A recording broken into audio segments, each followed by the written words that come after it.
नमस्कार। आज के इस खास विश्लेषण में बहुत बहुत स्वागत है। अच्छा, जरा सोचिए, क्या कभी ऐसा महसूस हुआ है कि इंसान अपना पूरा जीवन किसी अदृश्य स्क्रिप्ट या किसी अनजानी आवाज के इशारों पर बिता देता है? हम सब अक्सर अपनी वर्तमान परिस्थितियों को बस चुपचाप स्वीकार कर लेते हैं, मानो उसी के अभ्यस्त हो गए हों।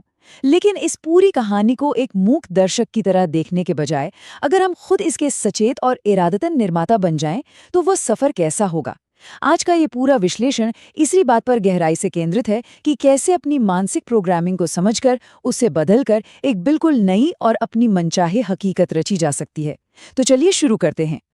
तो चलिए इसमें गहराई से उतरते हैं।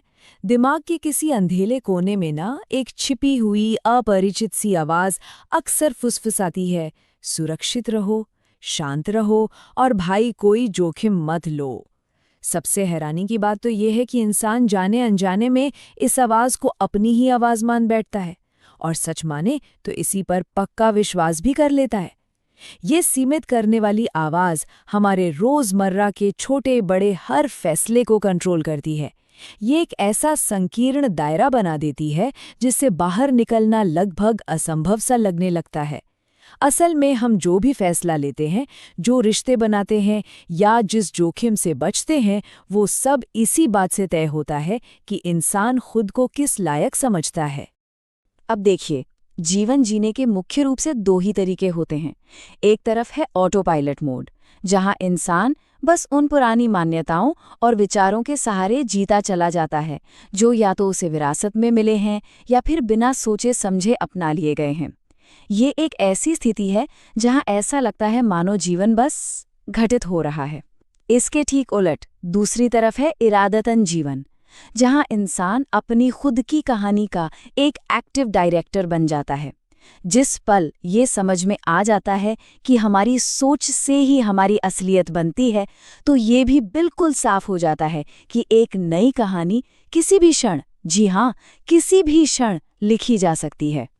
और यही बात हमें हमारे पहले मुख्य ढांचे की ओर ले जाती है, खंड 1, छिपी हुई स्क्रिप्ट यानी अवचेतन मन का रहस्य। तो हमारे अंदर का ये अदृश्य सिस्टम असल में काम कैसे करता है, ये समझना बहुत ही जरूरी है कि ये गहरी और छिपी हुई मानसिक प्रोग्रामिंग हमारी असीम संभावनाओं को कैसे रोक कर रखती है।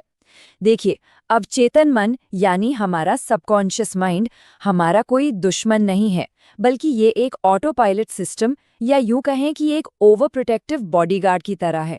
दिक्कत बस इतनी है कि इसे बहुत पुरानी और एक्सपायर हो चुकी जानकारी पर ट्रेन किया गया है। अगर दिमाग को एक कंप्यूटर फोल्डर की तरह खोले ना, तो उसमें ऐसी कई फाइलें मिलेंगी जो खुद इंसान ने नहीं बनाई। जैसे बचपन में किसी ने कह दिया कि अरे तुम गणित में कमजोर हो या तुमसे तो कुछ नहीं हो पाएगा, और बस वो आज तक एक पक्का नियम बन के बैठ गया। इस बॉडीगार्ड का एकमात्र लक्ष्य इंसान को सुरक्षित रखना है, खुश रखना नहीं।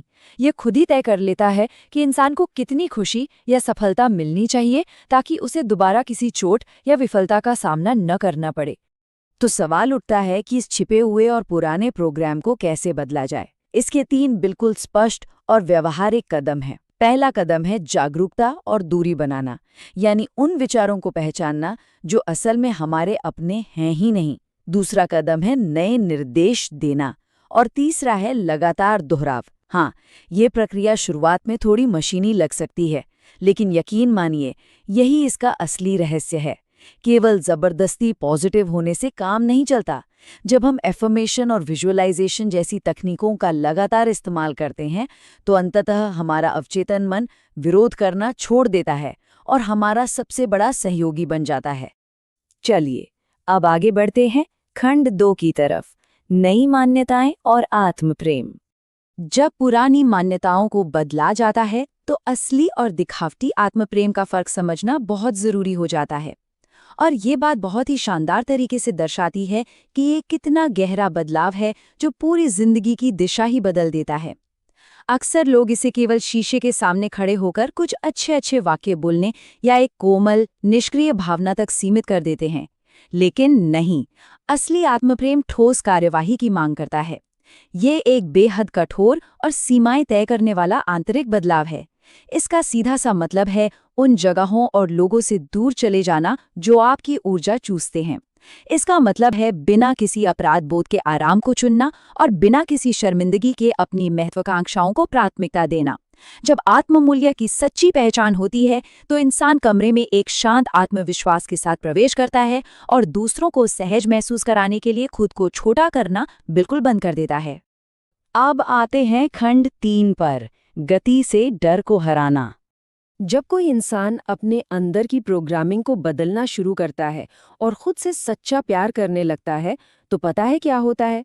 एक बहुत ही स्वाभाविक सी रुकावट सामने आती है और वो है डर। ये वो पॉइंट है जहां हमारी पुरानी आदतें और नई संभावनाएं आपस में जोरदार तरीके से टकराती हैं। लेकिन यहाँ याद रखने वाली बात यह है कि डर कोई रुकने का संकेत नहीं है, बल्कि ये एक सार्थक दिशा में आगे बढ़ने का इशारा है। जब इंसान अपनी असली कीमत पहचानने लगता है, तो वो डर पर आधारित जीवन को और बर्दाश्त नहीं कर पाता। अक्सर ये डर खुद को लॉजिक या चिंता के रूप में छिपा लेता है, जैसे ऑफिस की मीटिंग में कुछ बोलने से हिचकिचाना या कोई नया काम शुरू करने से पहले ही दुनिया क्या कहेगी इसकी फिक्र करना। ये अंदर ही अंदर फुसफुसाता है कि अभी सही समय नहीं है या अगर फेल हो गए तो। लेकिन सच तो ये है कि हर बड़ी और सार्थक सफलता उसी चीज के ठीक पीछे छिपी होती है जो सबसे ज्यादा डराती है। जरा सोचिए, क्या होता है जब डर को एक रोकने वाली दीवार के बजाय एक ऐसी सीमा मान लिया जाए जिसे पार करना ही है? इस सवाल पर थोड़ी गहराई से विचार करें। हमें अपनी हिचकिचाहट को एक बिल्कुल नए नजरिए से देखने की जरूरत है। ब्रह्मांड कभी भी डर पर प्रतिक्रिया नहीं करता, वो गति और एक्शन पर प्रतिक्रिया करता है। जब कोई व्यक्ति डर के बावजूद सिर्फ एक साहसिक कदम उठा लेता है, तो डर की आवाज तुरंत छोटी होने लगती है और संभावनाओं की आवाज गूंजने लगती है। इस गति में, इस एक्शन में एक बहुत बड़ी ताकत होती है जो पुरानी पहचान के दरवाजे को तोड़कर एक नई हकीकत में प्रवेश करा देती है। यह हमें ले चलता है खंड 4 की ओर, ऊर्जा, पर्यावरण और संपदा। अब तक हमने पूरी तरह से आंतरिक मनोविज्ञान की बात की, लेकिन ये अंदरूनी बदलाव बाहरी दुनिया को कैसे प्रभावित करता है? हमारी बाहरी वास्तविकताएं, जैसे हमारे रिश्ते, हमारी सफलताएं और आर्थिक स्थिति, असल में हमारी आंतरिक ऊर्जा और फ्रीक्वेंसी का ही सीधा प्रतिबिंब होती है। इस सिद्धांत को एक रेडियो की तरह बहुत आसानी से समझा जा सकता है। अगर कोई रेडियो कमी या अभाव की फ्रीक्वेंसी पर सेट है, तो वो किसी भी हाल में प्रचुरता या अबंडेंस के सिग्नल को पकड़ ही नहीं सकता। हमारी ऊर्जा लगातार सिकुड़ती या फैलती रहती है। जब भीतर डर या असुरक्षा होती है, तो ऊर्जा सिकुड़ जाती है और अवसर बंद हो जाते हैं। लेकिन जब भीतर स्पष्टता, साहस और कृतज्ञता होती है, तो ऊर्जा का विस्तार होता है। लॉ ऑफ अट्रैक्शन या आकर्षण का नियम बस यही है। जीवन हमेशा उस स्तर पर आकर मिलता है जिस स्तर पर आंतरिक ऊर्जा संरेखित होती है। हमारे सामाजिक दायरे का असर एक गहरी और कड़वी सच्चाई बयां करता है। हमारा माहौल एक संक्रामक बीमारी की तरह असरदार होता है। ये एक बहुत ही प्रसिद्ध विचार है कि अगर कोई इंसान 5 नकारात्मक या हमेशा शिकायत करने वाले लोगों के साथ लगातार बैठता है, तो बहुत जल्द वो खुद छठा नकारात्मक इंसान बन जाता है। इसीलिए ये बेहद ज़रूरी है कि हम अपने सामाजिक दायरे और वातावरण की निर्ममता से जांच करें। हमें केवल उन जगहों और लोगों को चुनना चाहिए जो मानसिक विस्तार करते हैं, हमें प्रेरित करते हैं और हमारे विकास का जश्न मनाते हैं। अब इस स्लाइड के बारे में जो बात वाकई दिलचस्प है, वो ये है कि ये पैसे से जुड़ी हमारी बहुत पुरानी उलझनों को सुलझाती है। अक्सर समाज में पैसे को डर, शर्म या अभाव से जोड़कर देखा जाता है, जैसे बैंक बैलेंस देखते हुए एक अजीब सी घबराहट महसूस होना। लेकिन प्रचुरता की मानसिकता इसे बिल्कुल अलग नजरिए से देखती है। पैसा ना तो अच्छा है और ना ही बुरा, ये सिर्फ एक टूल है, एक एम्पलीफायर है जो इंसान के वर्तमान स्वरूप को बड़ा कर देता है। जब मैं इसे अफोर्ड नहीं कर सकता कि सोच बदलकर मैं इसे कैसे अफोर्ड कर सकता हूं में बदल जाती है, तो पैसे को लेकर सारा नजरिया ही एक संसाधन के रूप में बदल जाता है। चलिए अब अपने आखिरी पड़ाव पर चलते हैं, खंड 5, दैनिक आदतों के माध्यम से उद्देश्य। सबसे महत्वपूर्ण बात यह है कि इस पूरी सैद्धांतिक फिलॉसफी को जमीन पर कैसे उतारा जाए। विचारों का ये सारा ताना बाना तब तक अधूरा है जब तक इसे रोजमर्रा की व्यवहारिक आदतों में ना बदला जाए। एक नई वास्तविकता का निर्माण करने के लिए कुछ स्पष्ट टूल्स की जरूरत होती है, जैसे मेडिटेशन, एफर्मेशन, आभार प्रकट करना, अनुशासन और सीमाएं तय करना। हो सकता है ये सब सुनने में बहुत साधारण, उबाऊ और गैर आकर्षक लगे, लेकिन हकीकत ये है कि जीवन में बड़े बदलाव किसी एक नाटकीय पल या मैजिक से नहीं आते। ये परिवर्तन उन छोटे छोटे फैसलों और कामों से आता है जो हर एक दिन पूरे अनुशासन के साथ किए जाते हैं। यही आदतों का लगातार दोहराव अंततः एक नई पहचान को ठोस रूप देता है। यहाँ एक बात पूरी तरह से स्पष्ट हो जाती है, जुनून सिर्फ शुरुआती उत्साह नहीं है, ये पूरे सफर का ईंधन है। अक्सर लोग मानते हैं कि उद्देश्य को कहीं बाहर किसी जगह खोजना है, जबकि असल में उद्देश्य हमारे अंदर ही दबा होता है, जिसे बस उजागर करना होता है। जब कोई व्यक्ति पूरे इरादे के साथ काम करता है और अपने जुनून को पहचान लेता है, तो उसे किसी बाहरी प्रेरणा या मोटिवेशन की जरूरत ही नहीं रह जाती। उसका अपना आंतरिक जुनून ही उसे हर चुनौती के पार ले जाता है।